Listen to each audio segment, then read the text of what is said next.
So what if I told you that the most powerful tool for changing the world wasn't an answer at all, but a single, perfectly aimed question? Well, today we're going to dive into how Isaac Newton did exactly that to unlock the secrets of the entire universe. Let's kick things off with this classic from Albert Einstein. He was onto something huge here.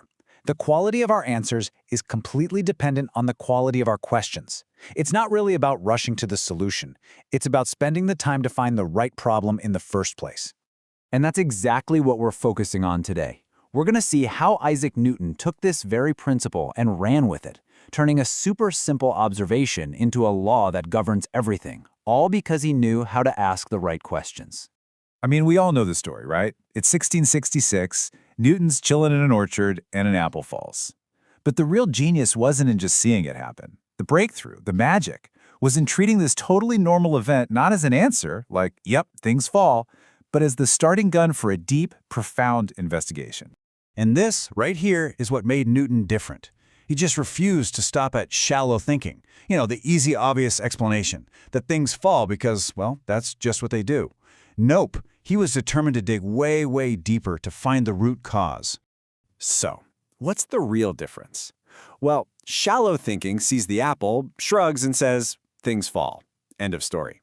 But deep inquiry, Newton's whole approach, it asks why. It's all about tracing that effect all the way back to its true cause, pushing past the symptom to find the hidden source of it all. Now, to do this, Newton didn't just stumble around in the dark. He relied on a really powerful set of mental tools. Think of it as an inquiry toolkit for structured thinking. So let's break down 3 of the key techniques that really help us understand his process. First up is a method we can see through a modern lens, a technique that was perfected over at Toyota. It's called the 5 whys. The logic here is timeless, and it's so simple. You just keep asking why over and over to peel back the layers of a problem, getting past all the surface-level stuff to find the actual root cause. For example, take this classic case. A machine stops working. Now, instead of just fixing the immediate issue, they ask why. Well, the circuit overloaded. Okay, but why? There was inadequate lubrication. Why? The pump was faulty. And why was that? It hadn't been inspected. The final why reveals the real problem. There's no maintenance schedule. See? They didn't just fix a part, they fixed the entire system. That's root cause thinking. Okay, the second tool in the kit is first principles thinking. This is where you basically become a mental deconstructionist. You just refuse to accept assumptions. Instead, you break a problem all the way down to its absolute fundamental truths, the stuff you know for a fact is true. The Lego analogy is absolutely perfect here. Most of us see a complex problem like a pre-built Lego house and we just try to tweak it a bit. But first principles thinking, that's about taking the whole house apart, brick by individual brick, until you can really see what's possible. It's how you separate the hard facts from the stuff we just assume to be true. And the final tool in the kit is Socratic questioning. This is really the engine for self-correction.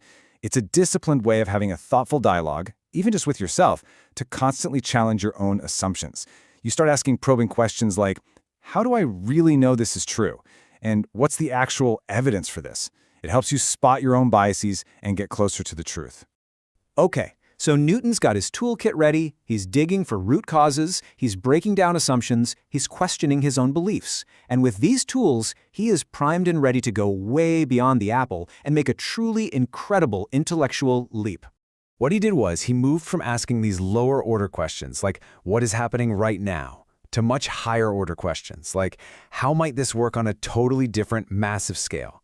And that shift from simple observation to creative synthesis, that's where the real magic happens. And this whole process led him to his world-changing question. He wasn't just thinking about the little apple and the big earth anymore. He looked up at the sky, at the moon, and he asked, does this same force, this exact same pull, does it reach all the way out there? And you have to understand just how radical this question was. This wasn't just a bigger question, it was a total paradigm shift. Back then, everybody just assumed that the rules on Earth and the rules in the heavens were completely different things. So by asking if the same force applied to both, Newton asked a question that the old model of the universe it couldn't answer it. It forced him to build a new one. So what's the big lesson here for us? I mean, this isn't really about physics, is it? It's about how we can use this exact same power of inquiry to tackle the complex problems that we all face in our own lives every single day. This right here is the key takeaway. A powerful question isn't just a simple request for information.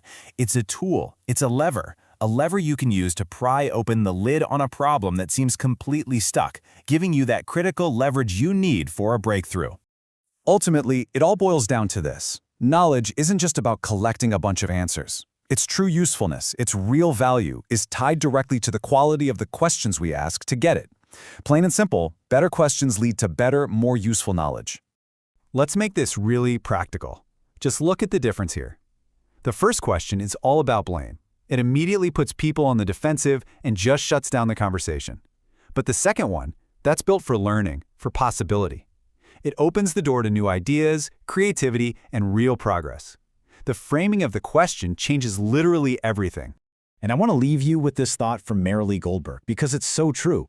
Every single question you don't ask is a door you don't open. It's a path you never get to explore.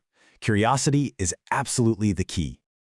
So, my question for you is, what's the one powerful question you could ask today to pry open a stuck lid in your world? Thanks for joining us for this explainer. Stay curious.